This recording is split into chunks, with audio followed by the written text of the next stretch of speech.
We will build a great wall along the southern border. The Biden Democrats arrived in January 2021 with one fixed idea. Whatever Donald Trump did, reverse it. We have much to do in this winter of peril. Joe Biden almost broke his wrist signing Trump reversal executive orders. Much to repair, much to restore. By now, the catalog of alleged Trump crimes and offenses is thick, and the wall between the U.S. and Mexico became yet another controversy that would expand forever, much like your kid's Lego set. And Mexico will pay for the wall. Among Biden's first acts was to crack open the southern border, and then he walked away from it. Though asked hundreds of times, no one in the Biden administration has ever given a clear explanation as to what their border policy is. And by March 2021, when Biden named Vice President Kamala Harris as border czar, the problem had escalated. The numbers that we saw starting in March are simply unprecedented. Then, when Biden said he would end the Trump tool of enforcing Title 42, which allows illegal migrants to be sent back across the border immediately, more of them made the often dangerous journey north. First of all, I think this is not just about the vice president. This is about the Biden administration's immigration policy writ large is not working. It's wrong and it's inhumane. Since then, some 4 million migrants have arrived on the Biden None Watch. I got reports that from Border Patrol agents, they're telling me there's over 50,000 migrants on the other side of the border just staging, waiting for Title 42 to expire. Thus, it was no surprise this week when Supreme Court Chief Justice John Roberts declared that Title 42 would be extended temporarily. In the meantime, the Biden White House is asking Congress to allocate $3.5 billion to send more resources to the border.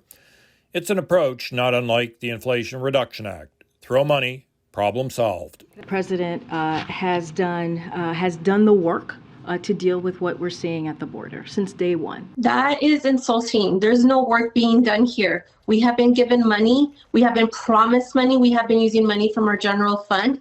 There is nothing being done here in El Paso. Absent a clear rationale for the Biden border policy, explanations abound for the administration's determined nonfeasance. Maybe Democrats think grateful migrants will fill the party's voter base someday.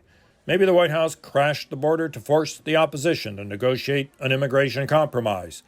Or maybe, based on the midterm result, most voters just don't care. I don't hear a lot about immigration from voters except people on the far right that always want to gain political advantage by talking about it.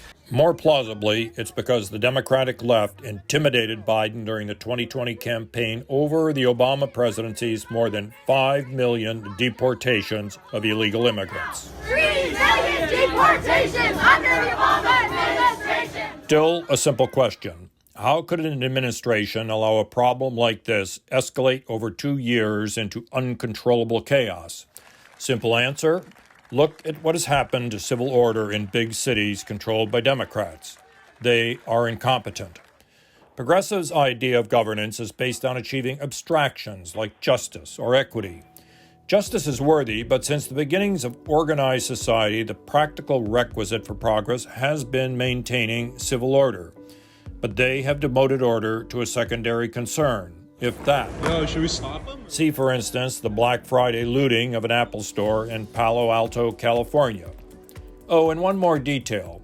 The simultaneous flow of fentanyl and methamphetamine across the southern border has created yet another open national wound of opiate addiction. In the past year, there have been more than 107,000 overdose fatalities in this country, and the synthetic opioid fentanyl is responsible for nearly 70% of those deadly overdoses. It's the leading cause of death for people 18 to 45 years old. To be blunt, it is hard to believe this degree of anarchy is actually happening in the United States. If I'm elected and this passes, I'm going to be good to go down as one of the most progressive presidents in American history.